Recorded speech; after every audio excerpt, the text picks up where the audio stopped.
this before I forget, and let's take attendance. Welcome back. Oh, nope, not that class. I wonder why it didn't change properly. Sorry. That one. Much better. Okay, so, I'll have to remember to fix that later. We have a programming lecture today and on Wednesday, which I'm excited for. And then I also need to remember to release your next essay at the end of today's lecture, so don't let me forget that. But if you'd like to follow along, please open up Python, idle, and we'll do cool stuff together. All right, so today is recapping functions, because those are very important. We've used a bunch of library functions, now we're making our own. They're quite nice. And then also I want to get into animation, finally completing the circle, right? We started in Scratch where everything was easy. I've shown you how to draw pretty pictures in Python, but I haven't yet taught you how to animate things. So let's finally take that last step, okay? So that is where we're going. It'll be fun. So yeah, I think the first thing that I want to do is just go over functions. Let's talk about those some more. We're going to make a bunch for the rest of our time together, so might as well just hit this super hard. So let's remember what functions are. All right, I have mark making abilities. So a function, it's just code that you write, yeah, and you jump there every time you call that function. So it's a nice place for you to reuse your code. So you make a function, it takes parameters, and they get called with arguments. And so let me give us a little example here over on the right. So if you want to make your own function, you got to give it a name. You got to say def. You got to give it a name, func name. And then it might take some things when you call it. Like you want to call it like this, func name. Maybe it takes 42 and 43, so 2 arguments. Those are going to get plopped into here in the parameters. So we have to give parameters to match those arguments. That's the idea. Those are the terms. So maybe P1 and P2, those are the names of my arguments, or sorry, my parameters. So a function takes parameters and it gets called with arguments that fill in for those parameters. So when this code gets run, 42 is going to be set into P1 and 43 is going to be set into P2. That's how that works, remember. Yeah, that is functions in a nutshell. You tab over like usual and you do stuff. You do work. If you'd like to give something back, maybe you want to use func name in a larger expression, like, I don't know, z equals func name of, I don't know, x and y plus 47. This would require func name to give something back, right? There's a difference between a function that gives something back and a function that just is meant to be called alone by itself. It's a function that does stuff and a function that returns stuff. Okay, so if you want to give something back to the user who called your function, you got to say return, right? Return, and then you put whatever you want to give back. Okay, so that gives back something to the user.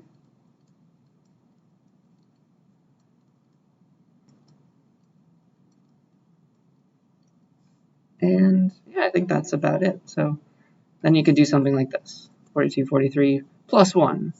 Func name xy plus 47.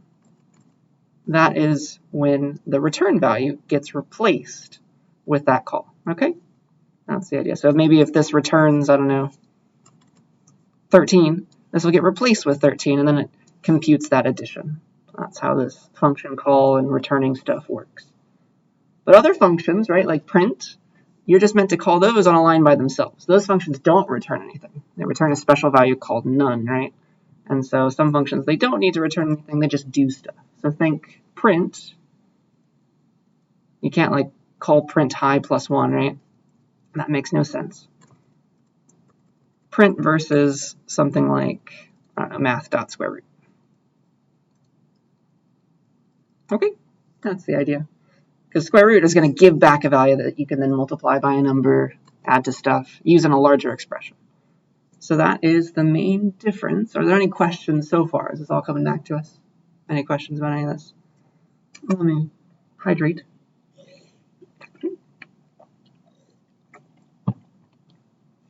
And let us keep going and do cooler things now. So the first new thing I'd like to do, let's have a nice example that involves turtles and functions for once. So let's make a draw rectangle function, okay?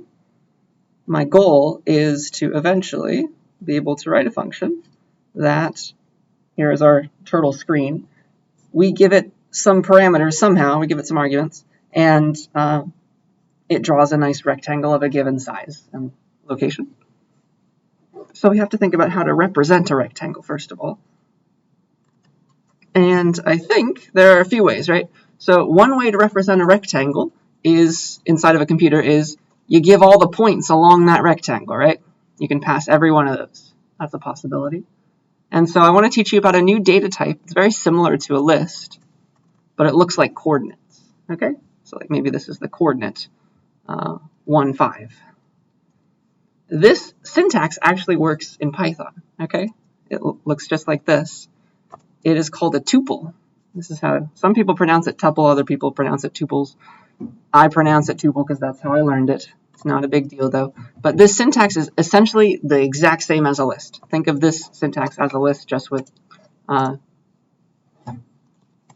round brackets instead of angle brackets. So 1, 2, and 1, 2. Okay. The only difference is the type. What's the type of 1, 2? It's called a tuple. And the type of this is called a list. For our purposes in this class, these are pretty much exactly the same thing, okay? You can set a tuple into a variable. Now x holds the tuple 1, 2. You can get at each individual piece of that tuple. Be like, what is the 0th thing? Because it goes in order, right? It's got your 0th index, you got your 1th index. You can go in and say, okay, what's the 0th thing? Oh, okay, that was 1. Okay, what's the 1th thing? Okay, yeah, that was 2. And so you can make arbitrarily long tuples. 1, 5, 6, 7, maybe a 3D point. And you can go and access any individual piece that you care about. That's all. So that's very similar. The one thing you can't do with a tuple that you could do with a list is change it. That's the only thing that's not allowed. You're not allowed to change a tuple after you make it. So it's kind of like a read-only thing, which keeps you from maybe accidentally changing it. So that's a good thing. But it looks like a coordinate, and so that's what we're going to use for coordinates. That's all. Okay? So you could totally represent a rectangle in a program as 4 different points, but that's kind of a lot of information. We could do it we can compress that information a little bit if you think about it. All that you need to represent a rectangle is some point on that rectangle, somewhere. Pick a corner, upper left, upper right, one of them. And then you can also provide the length of the sides, 3 and 4 maybe. Do you see how this precisely represents this rectangle? That is all the information you need, and it's maybe the minimum amount of information that you need to represent a rectangle in a computer. It's like, okay, this is exactly the rectangle you want. It has the upper left corner at 1, 5, and then it's width 3 and height 4. Okay? That precisely specifies the rectangle that I would like to draw. So that's the way that we're going to represent them for our draw rectangle function. Okay? But there are other ways, like you can give all 4 points. But I like this way the best. Okay? So, draw rectangle, we're about to write it. It's going to take some parameters, and I'm going to take the upper left corner, the width and the height of the rectangle, and then it's going to go off and draw that rectangle. Okay? That's what we're about to do.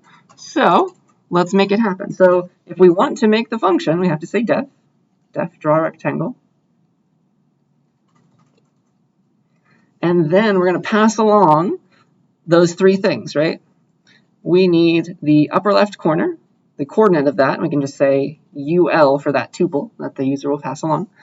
And then we need to get the width and the height of that rectangle that we want to draw as well. So I'll take a W and an H. So it's a 3-parameter function. And then you can think about, okay, I have these things to work with. I need to go and draw a rectangle that I was given. So you kind of have to think about how this needs to be done. It's kind of like you got to go to UL. This is not real Python anymore. Go to the UL, like face east, go width, make a right turn, go down the height, another right turn, go down the width again, and then close it back off. So we'll get to there. It's not a big deal. It's just a rectangle at that point. but that is the precise rectangle we're supposed to draw given our upper left and our width and our height. Okay? So yeah, again, a tuple is just, you replace those angle brackets with round parentheses. Okay? So let's do that. And let's draw a rectangle. Let's make this happen so that we can say, this is how we'll call it. We'll say draw a rectangle. Please, Python, draw a rectangle for me at the starting coordinate 1, 5, this one, right? 1, 5, and then width 3, height 4. So this is how we're going to call this function that we're about to write.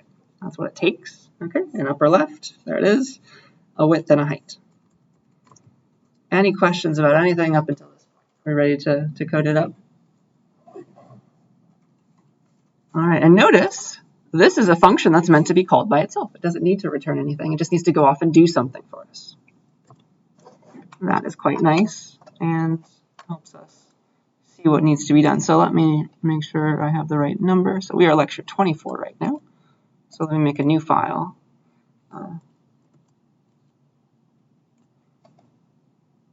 In the proper place.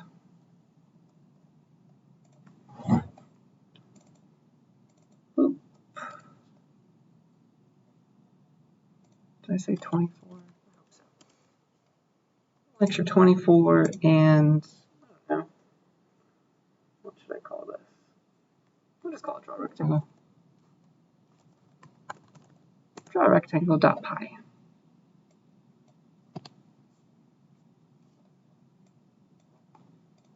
All right.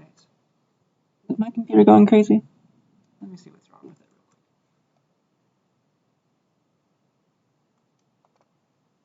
real quick. Who is doing this? Huh?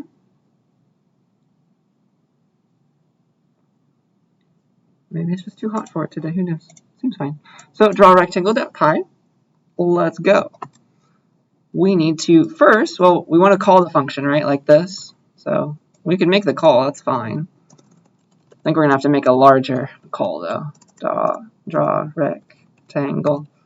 I'm going to start at 50, 100, and make a 200 by 300 rectangle, please.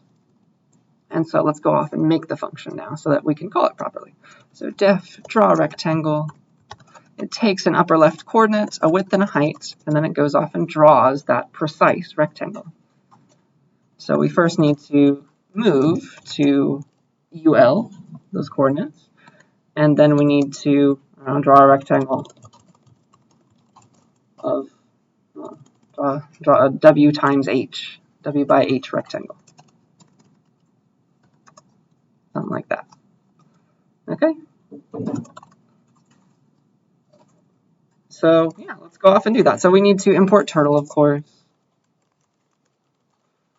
And how do we go to UL? Well, we have to say turtle.goto, and then it needs an x and y coordinate, right? What is the x? It's living inside of UL, right? This is UL at this point. How do I get there? How do I get at just the x coordinate of it? Boop, boop. It is this kind of syntax, right? I want the 0th thing in the tuple, that's the x coordinate. Go to UL 0, UL 1. Okay, remember that this is the first bit of UL, this is the second bit of UL, and if it's being stored like this, the first thing is the x coordinate, the second thing is the y coordinate.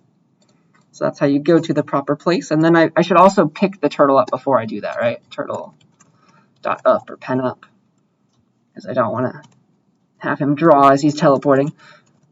And then we'll do turtle down, and then we want to draw a width by height rectangle. So if I am now right here, I've just moved to UL, right? And I need to draw a width by height rectangle. So I need to like move the turtle, make him face east, start going width by height. Yeah. So let's just draw a rectangle as we know how now.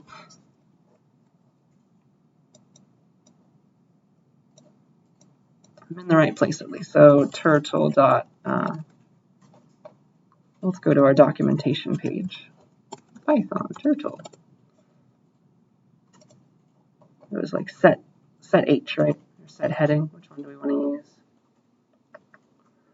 Let's just spell it out. Set heading to 0, that's east. So face east, please. And then we can go by the width, because now I'm facing in the right direction. If I just go forward by width, I will have drawn the top part of that rectangle. Forward by whatever W is, whatever the user passed along. It's different every time we call the function. And then turtle dot, you need to turn right now, yeah. Turtle dot right by 90, and then we need to draw the height. Turtle dot forward by 8, because we just drew it up to here. Now we need to turn ourselves and go height. Okay, just a standard rectangle drawing now, but it's all in terms of variables, depending on how this function was called. Those are our parameters. And so, yeah, again, turn right by 90, and now we're back with the width, right? So go forward by width again, turn right by 90 once more. Now I'm like sitting right here, I'm facing in the proper direction. I need to go forward by height to close it all off. Yeah. So once more forward by height, and that will have drawn a rectangle. So yeah, any questions about this code before we see if I did it wrong? Does it make enough intuitive sense? It's just code that you know how to write. It's just all in terms of these parameters now. You can call this function as many times as you'd like to draw different rectangles. That's the beauty of it. So yeah, that looks like a 200 by 300 rectangle. Yeah, it's taller than it is wide. And it started at 50, 100. So 50, 100. That looks about right to me. Okay. Any questions about that? We can draw more now. Draw cooler rectangles. Please, let's draw a rectangle like this now. Let's do, I don't know, starting at negative 50, negative 100. Draw a like smaller rectangle. Maybe wider than it is tall, 50 by 30.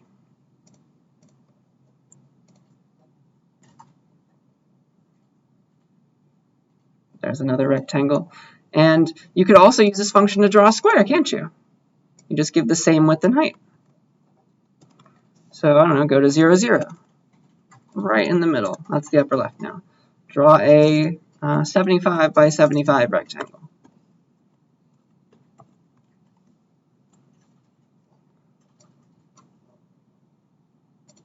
And it goes off and does it.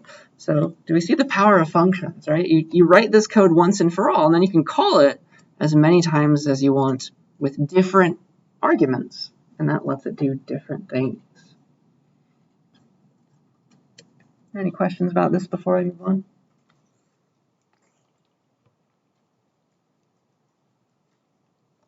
I think I forgot the last bullet. Let's add a color parameter as well so that we can call this function and have it draw rectangles of a certain, let's just do line color, not fill color.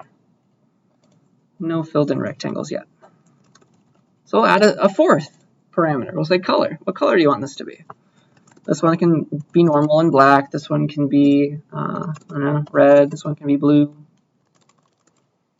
And it's just a new argument and a new parameter. So if I want to have this work, I have to say turtle dot pen color, right?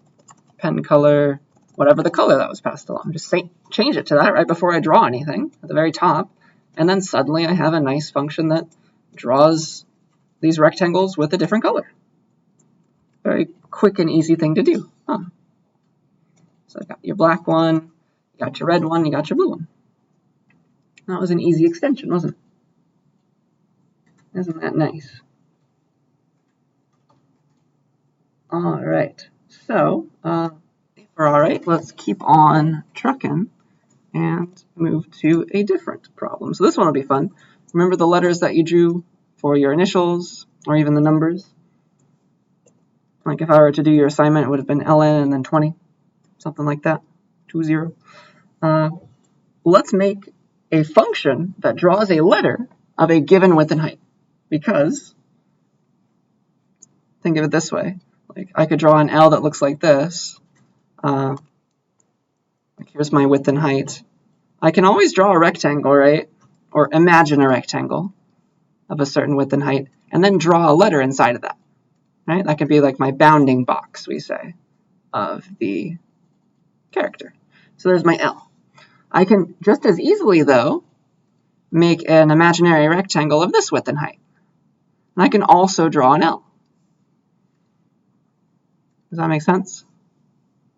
So if you imagine your letter inside of a rectangle, you can make different kinds by just changing how you draw it based on the width and the height that was given. Okay?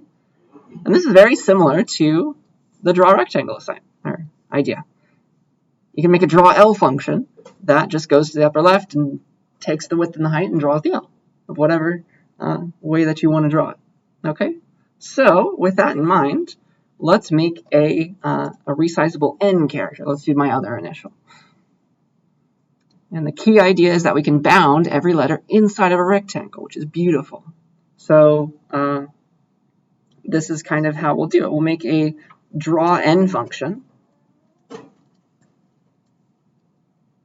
instead of draw rectangle, and we'll give it all the same parameters, upper left, width, and height, and we'll just imagine the rectangle and draw inside of it an N. So you give me this UL, I'll go there, I'll imagine this bounding rectangle, maybe the width is longer than the height, and I'll draw an N inside of it, and it'll look fancy and wide.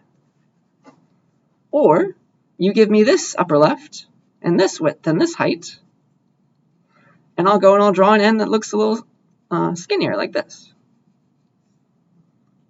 And I can draw as many N's as I want with my draw N function. Does that idea make sense to us? That's what I'd like to do. Okay? So, yeah. We can draw any character and have it take up that rectangle. We'll just pass along the same information and use it a bit differently. So, the upper left is like the starting X and Y coordinate, right? Let's do this with go-tos. It's a bit, I don't want to calculate this angle because it's different depending on the width and height. So let's do this. Let's implement this with a bunch of go-tos. And here, let's pretend this is my example. This is the upper left, right? It's your X and your Y. Then, let's say that we want to draw the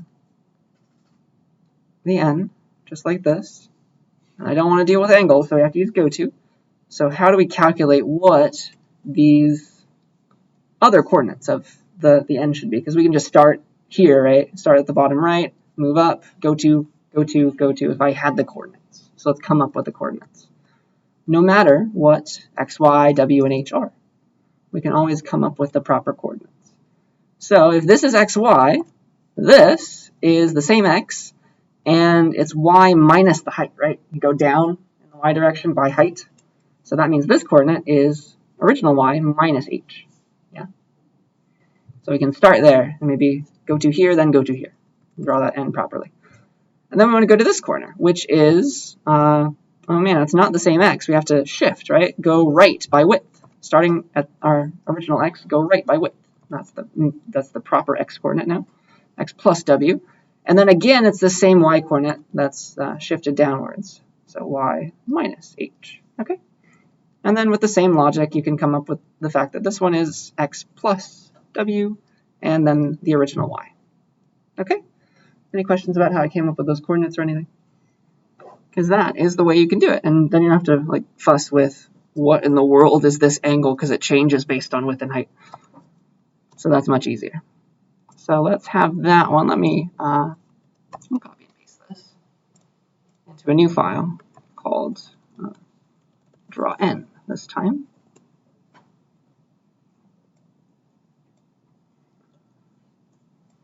All right, so let's get rid of the color idea. So no more colors. Just draw N. It can be in black. That's fine. We'll keep these original rectangles though, because we just draw N's inside of it instead. Maybe I'll just have the original one first. I'll comment these out so that we're not doing that code just yet. And then the only thing that needs to change is we need to draw a width by height N character. Okay. And okay, in order to do that, we need to start here at the bottom. So let's extract the X and Y out of UL, because it's all together right now. So let's extract that. So x is ul0 and y is ul1. Yes. Oops. Sorry for the stray character there. And then we don't want to start. We don't actually want to start at upper left anymore. We want to start at bottom left. Yeah. So we don't originally start here. We start at x, y minus h. Yeah. So go to x, y minus h, please. And then put the turtle down. Let's start drawing. Okay. And the rest is a bunch of go-tos. So this was my first coordinate. Now go to here, then go to here, then go to here. And that will successfully draw that n. So let's see if I can get this all on the same screen for y'all. There we go. So go to now. Now I can go to xy. Then I can go to two more places. The first one is x plus w and y minus h. And then the last one is x plus w and the original y. So it's actually shorter if you use go-tos. So that should draw an n of a given width and height, with that idea of imagining a rectangle inside of it, bounding. So let's see what happens if I do this. Let's change all these calls from draw a rectangle to draw n instead. So let's just do the first one. I've commented out the other two. Let's see how this works. There we go. Nice. And so it's calculated everything properly, and it's a giant n. And then the rest, instead of drawing rectangles, let's imagine bounding rectangles and draw ends inside of them. Cool. So yeah, that's a nice way to modify that code, to do something slightly different. Any questions about it? That's a fun little example. And so this is a good time for you to give this a try, I think. So take a few minutes, get into your peer instruction groups, help each other, and ask me all the questions you can think of. Change my code to make, instead of an n, like a resizable L or whatever your first initial is. Whatever you'd like to do, but get some practice with making functions that you can call repeatedly to do cool stuff. Okay, so let me put my code on the screen, and then I'll give you a few minutes to work on this yourself. Okay? There you go. And ask me lots of questions and help each other.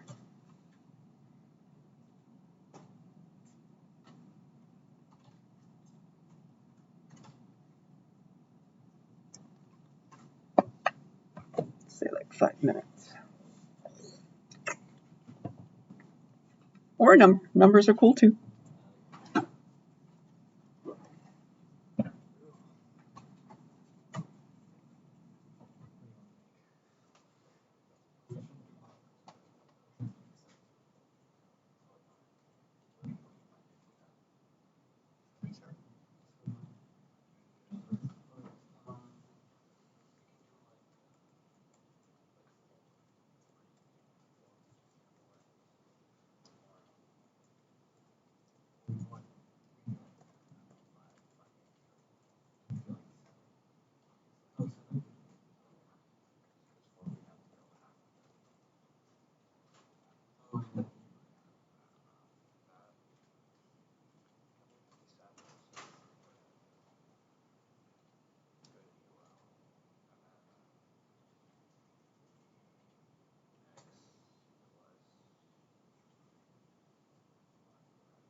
Really quick, like for example, this could be your L, right?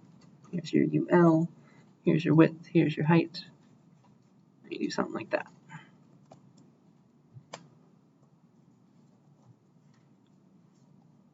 Or you call it differently and it looks like that.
about 1 more minute or so.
All right, that was my timer.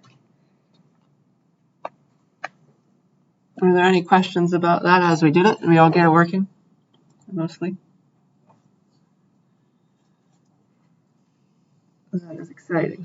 So yeah, this is fun. And then you can imagine like this could get as arbitrarily complex as you wanted to, like draw a flower inside of a bounding box.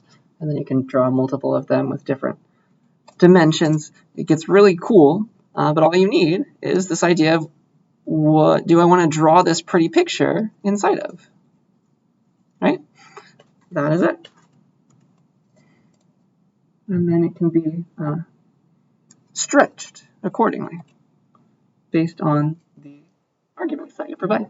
So that's super fun. And now, if we are all happy still, I will bring you to the thing that you have all been waiting for. Drumroll, please.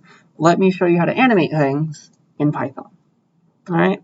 My fun example for us is let's pretend that we have a ball and we're going to drop it. We're just going to make an animation of a ball that is dropping and bouncing. Okay. So eventually we're going to get it to be like this. It's actually going to have real physics and things. That'll be next lecture, which is super exciting. One of the cooler examples I have for us. But to just get started, I'd like to do this. Here's like our screen, and let's start a ball up here at the top and have it move down, have it bounce. And then once it hits the wall on the bottom, it'll bounce back up and start moving back up. And so it'll just keep on hitting the wall, bouncing back down, hitting the wall, bouncing back down. That's going to be the animation that I'll show you how to make today. And then you can make it fancier, and we will later. Okay, so in order to get there, let's first talk about like what animation really means, because this is all very easy for us to do in Scratch, and it's not easy anymore in Python. We have to like do a lot of low-level stuff, so let's talk about this. So animation, right? It is just, think of like old film reels. It's just a bunch of pictures that are being shown to you rapidly, right? And they change, and it looks like it's all happening in real life. Yeah. So it's just moving pictures. It's a bunch of things shown to you, images shown to you very quickly. So if you want to make, a movie out of film, like you just put a bunch of pictures right next to each other and then you show each of these with rapid succession, yes? If we want to make a bouncing ball then, all that means is we have to draw individual things called frames, right? Those are the different images. We call those frames. We have to draw the starting frame where the ball's way up here. And then we have to draw the next frame. Maybe you made like a flip book in school when you were bored before. This is essentially that. You draw the next one. It's like, okay, the ball has moved a little bit. And then you draw the next one. Then the ball has moved a little bit even more. Maybe it's in the middle now. And so if you show these to the user, this will give the illusion of something really happening, of them looking through a window. And so these are all your frames. And so we want to make individual frames. That's the idea. And I'm sure you've seen old choppy videos, or you've seen very like old films before. If you don't change the images fast enough, it looks weird and choppy. But if you change them fast enough, then it looks like very fluid and things. So that's called your frame rate. That is how fast you're changing images. So for example, if you're showing a new image every 1/24th of a second, then you have a 24 frames per second video, 24 FPS, yeah? And so the bigger the better usually. I think, I forget the actual number, but humans can like see around 60 or so. Is that the right number? Maybe a bit less. It looks, anything more than that, it still just looks as fluid as it was before. Something like that. But that's animation in a nutshell. So that's our goal. We're just going to draw a bunch of frames and show them to our user. That is our goal. So are we ready to make a bouncing ball now? All right. So here's what we got to do. Let's make a ball, gets dropped, it keeps bouncing. So let's see. I've given myself a bunch of notes that I need to remember. So we're gonna make a draw frame function. I won't forget, I promise.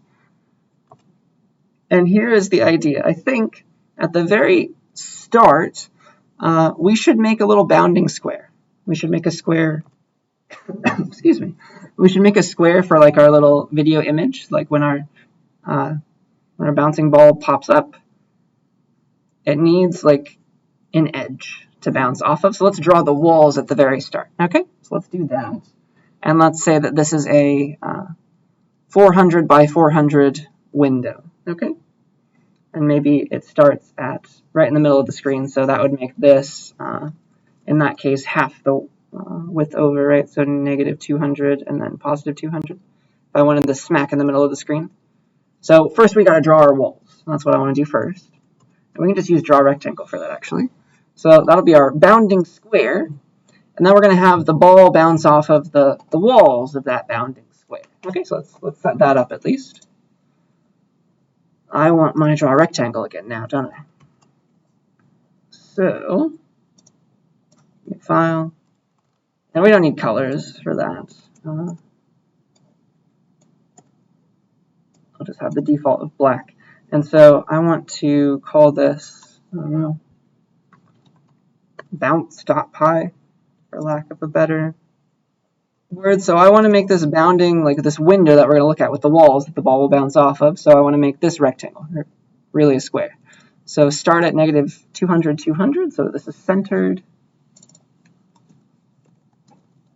And then we're going to draw a 400 by 400 bounding square. And those will be the walls that are, oops, sorry. Forget about the pen colors. I got rid of that parameter. And so that will be the walls of our little video screen. Okay, and then the ball will bounce off of these walls. That's the idea. So that's the start, and now we just need a ball, right? And then we're going to make it move too. So how can we do that? Let's just make the ball move at the same rate right now. Let's just have it start here, move a little bit, move a little bit more, and so on and so forth until it bounces off. We'll make it like speed up and slow down. We'll add physics next time, okay? So it's not going to look as real, but it's still going to be cool.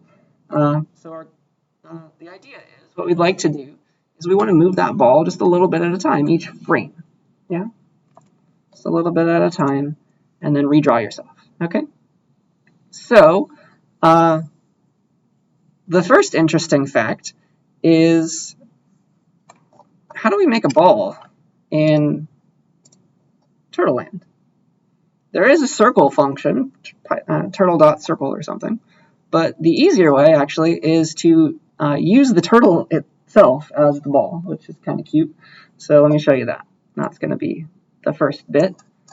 Look at the ball at the top now. So it's if you make the turtle, like we have the option of making him not an arrow, right? You can make him a turtle, but we can also make him a circle. And that's turtle.shape, right? So instead of turtle.shape turtle, we can give him a circle. And so the turtle himself will be the ball. So that'll be fun. Let's do that. So turtle. So this is the bounding square. That is the walls. And then make the turtle the ball. So turtle.shape circle.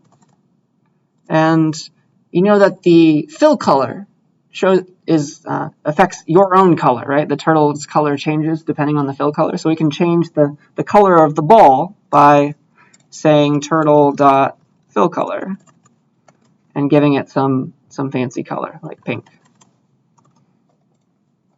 So let's make that happen.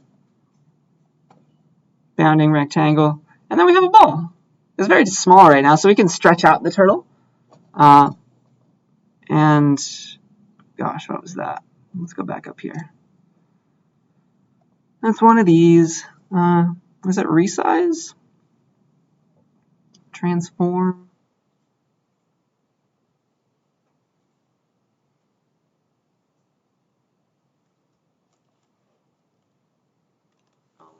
I can't remember, but it's something like, I don't know,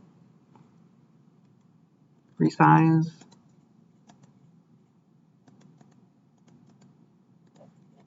Stretch. Yeah, something like this. Here we go.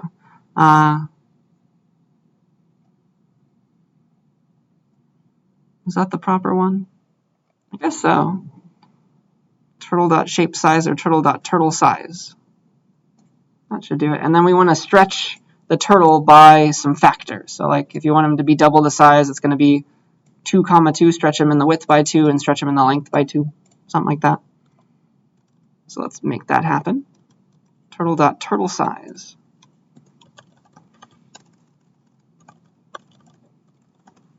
And then stretch him along both axes by a factor of 2. Let's see if that does anything. Yeah, that's a big enough ball for us, yeah. Now I just need to put it in the middle and get it in the right spot. So I have conveniently made it so this is 0, 0 in the very middle of the screen, right? Because I drew the rectangle around 0, 0. So this is, like, up here is somewhere like 0, 200, right? So that's...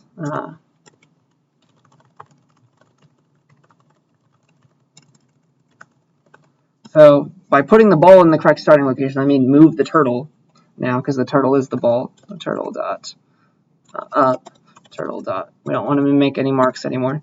Turtle dot go to 0, 200, right? Because this was a 400 by 400 box. But this is not quite right, yeah, because that's in the middle of the turtle. We want him to start right on the edge, right? Just touching that upper wall.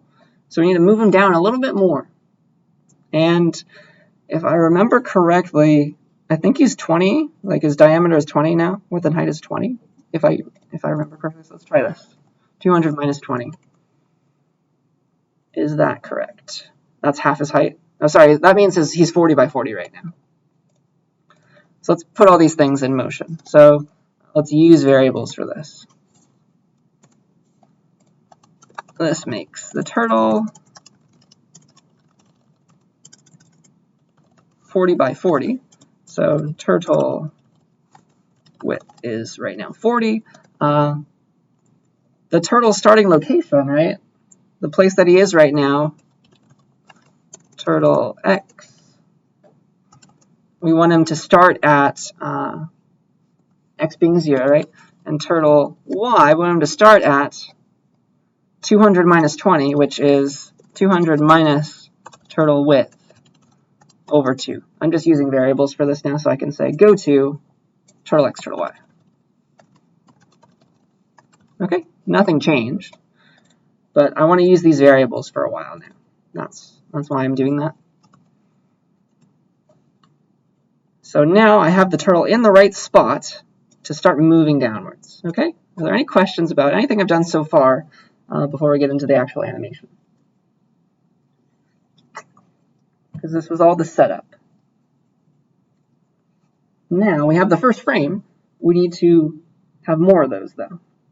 Okay, so here's what we can do. We want to move the ball ever so slightly each frame. And the way we do that is we change the turtle's y coordinate a little bit each time. Okay? A little bit each time. And I want it to work like this, kind of. So let's see here. I'm eventually going to make a draw frame function. I'm debating whether to start that now or not. But yeah, let me set this up a little bit right now. So I'm going to use these variables, turtle x, which is starting at 0, and turtle y. Those are going to control where the turtle currently is. Okay, I'm going to manipulate these to actually eventually move the turtle. So the turtle starts like this, 200 minus width over 2, or something like that. To move the turtle a little bit each time, let's make that be called an offset. Okay, I'll say turtle offset. And I want the y coordinate of the turtle's location to change a little bit, so he moves down here next by a negative amount, right? Because I want the y to change in the downward direction. So the offset at the beginning, that I'm going to add to the y each time, let's make that be -5. I'm going to keep repeatedly every frame, this is the idea, add this offset to the turtle's y coordinate to make him move downwards. Okay?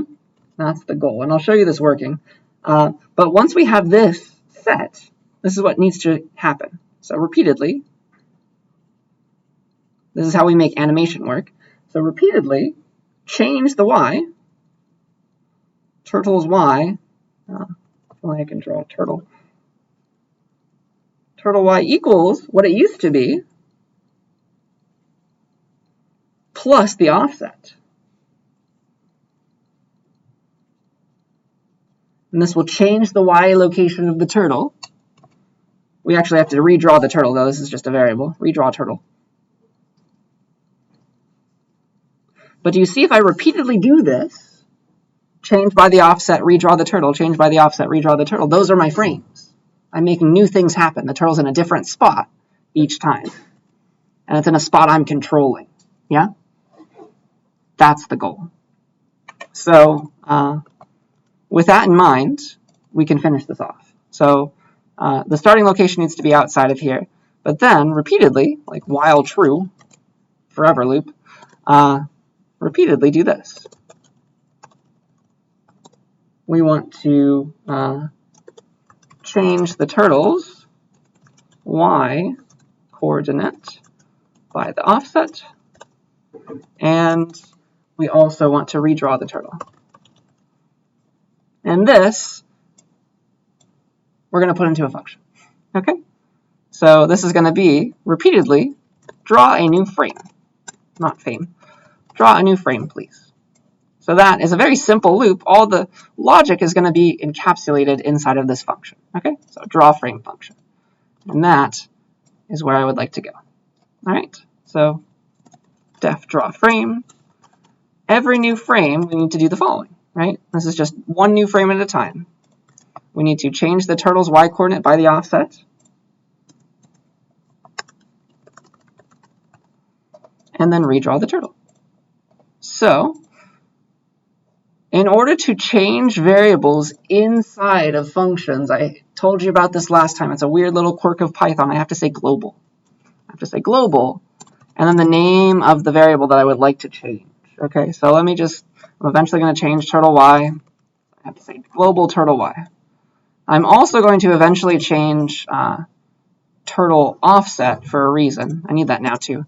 Turtle offset, right? I'm going to say -5, so move by -5 each time. And so I'm going to say global for these so that I can change them inside of the function. Okay, turtle x is fine. I can just read it. I'm never going to change the turtle's x. It always stays in the middle. All right, so change the turtle's y coordinate by the offset. So that is everything that I wrote over here. Turtle y, update that to be whatever it used to be, shifted by a little bit, by that little offset. That's going to be how our frame is redrawn. So, so if the turtle was at y equals 200, on the next frame, he'll be at y equals 195, 190. And that's going to cause that movement, that animation. Okay? Just by a little bit at a time. And then redrawing the turtle is as simple as going to that new spot, right? I just say, go to now turtle x and turtle y, because turtle y just got changed. Yeah? Any questions about that? That's a new frame. It's a new spot for the turtle to be. And it takes some time for Python to do its work, and so it's really going to show these to you at different times. And then you're going to get some frame rate that we can calculate if we wanted to. But this is what this is going to do right now. So turtle at the start, offset by -5. Woo! You see that? Let's do it again. Keep the code up as well if I can. There we go. Whee! There he goes. So, are there any questions about this so far? Because that's kind of cool. Does this make sense, everything that we're doing? How we're drawing those new frames?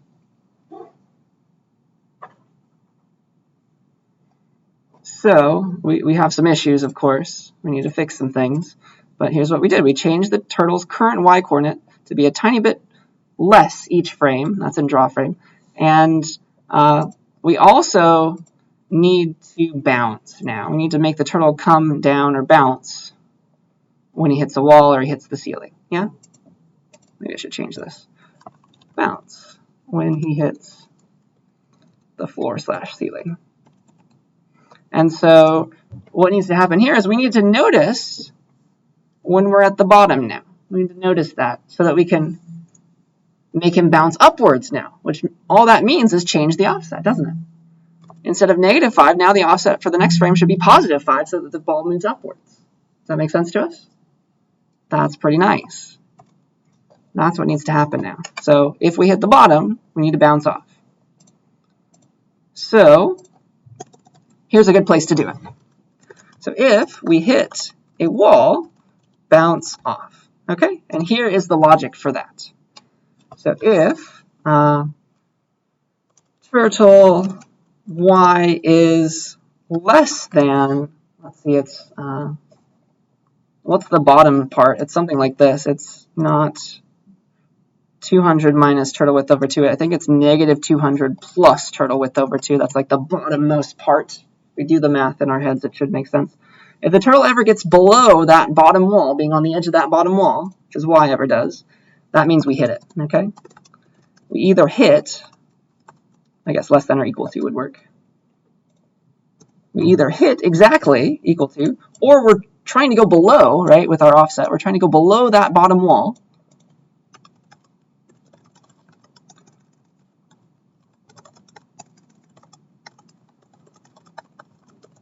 If that happens, just think of what needs to change, right? We don't want to go past that wall, so we need to like move the turtle back inside the bounding box. So move the turtle back inside if he ever went out. So it was below this. Let's make it exactly that. That's right on the wall, right? Bam. And then we need to change the offset so that he starts moving in a different way. So we move upwards now. Okay, so we're moving downwards, now we need to move upwards. So turtle offset equals, it could be +5, we could hard code it, but the easier way to do it is just, okay, we want to move in the opposite direction. Now let's multiply it by -1. If it was 5, make it -5. If it was -5, make it 5. Okay?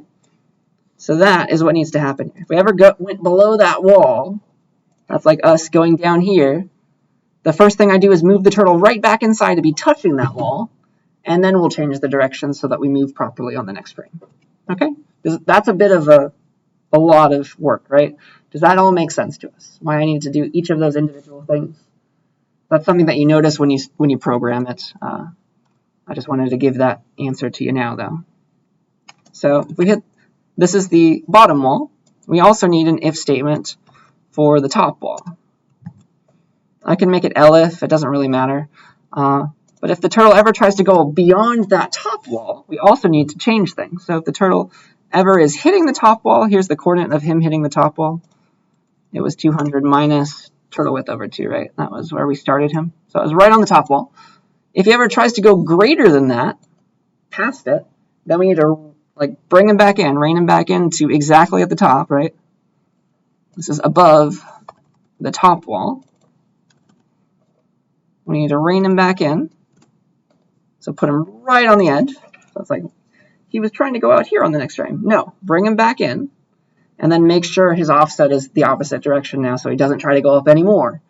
Now he's going downwards. Okay? And so this is actually the same. Just reverse the offset.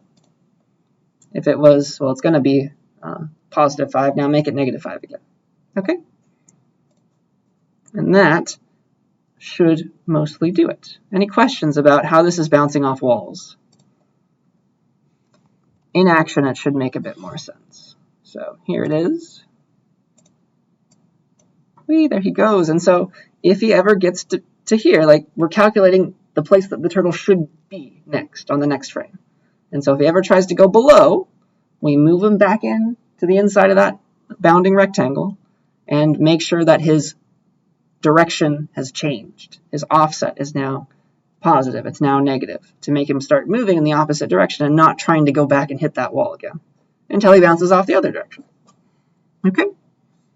Any questions about that? That's a fun little example. Definitely study this code. But there's a lot of cool stuff that we can do here, right? This is just the starting point.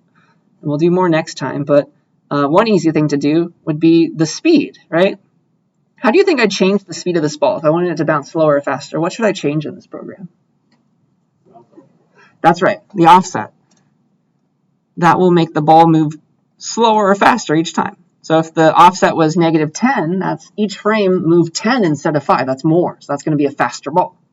If I make it -2 each time, at the very start, it's going to be each frame move only 2 units. And that's going to be a slower ball.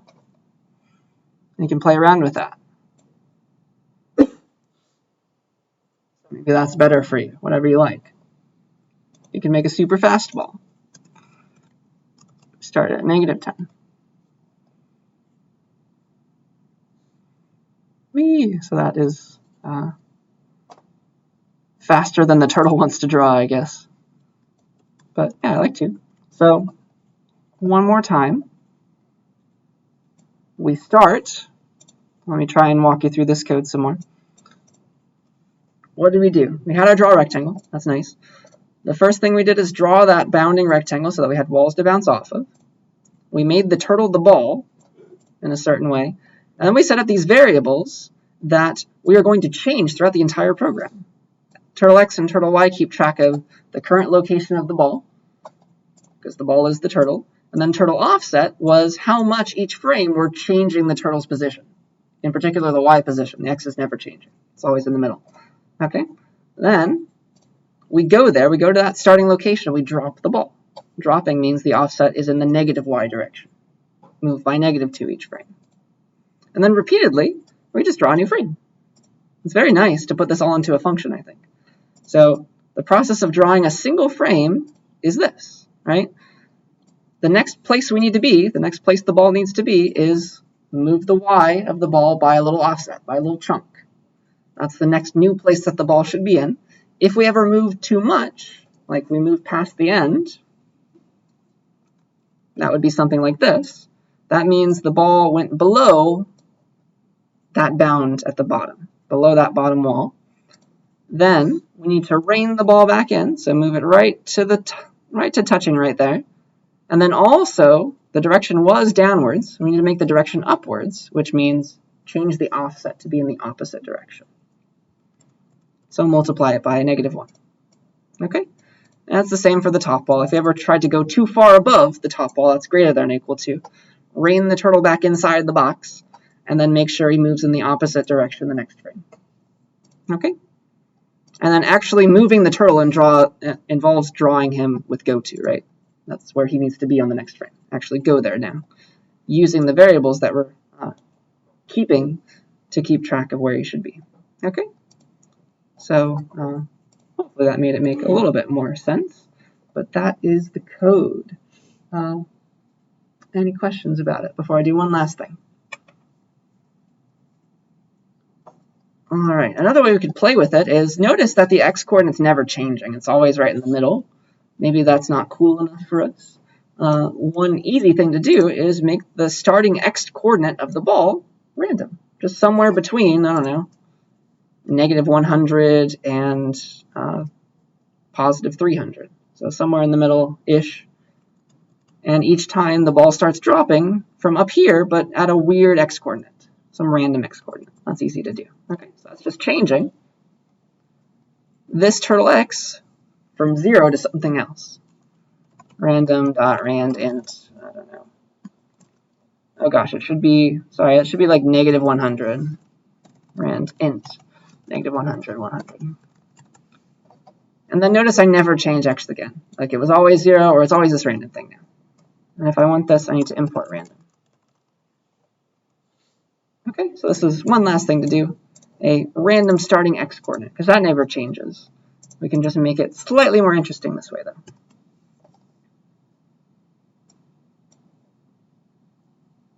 So now he's over to the right more.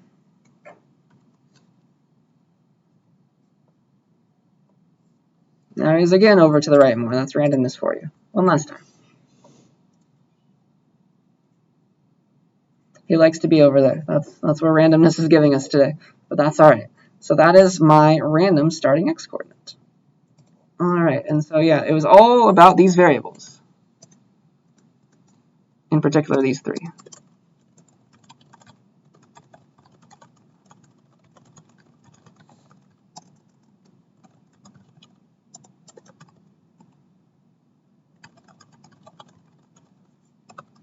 All right.